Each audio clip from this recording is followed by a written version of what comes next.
En République démocratique du Congo, la situation reste tendue au lendemain de l'annonce de la victoire du président sortant Joseph Kabila. Les partisans de son adversaire Étienne Tshisekedi ont investi plusieurs quartiers de Kinshasa. Michel Beuret. La colère des partisans d'Étienne Tshisekedi, l'opposant très populaire à Kinshasa, sûr qu'on leur a volé la victoire. Vous voyez ce qui se passe ici? On est très fâchés, le vote est truqué.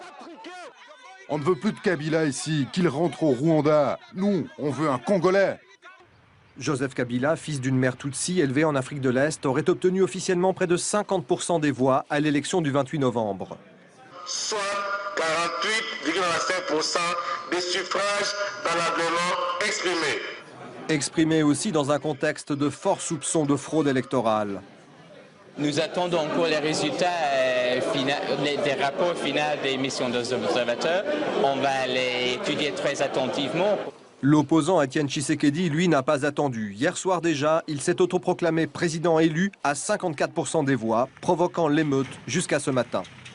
Il y a des quartiers où il y a eu vraiment des violences importantes avec des pillages de magasins, notamment de magasins chinois. On a relevé ce matin 5 morts par balle. Cet après-midi, c'est plutôt calme, mais les gens restent chez eux. Ils ont peur évidemment des violences et la tension, elle est probablement à l'intérieur des maisons. À Kinshasa, la population vit au jour le jour et ne peut pas se permettre de rester chez soi plus de 2-3 jours. Les gens ont besoin de travailler. On a du mal à imaginer qu'il y ait des nouveaux appels à la contestation violente, d'autant que dans le pays, à part quelques endroits, la situation est relativement calme.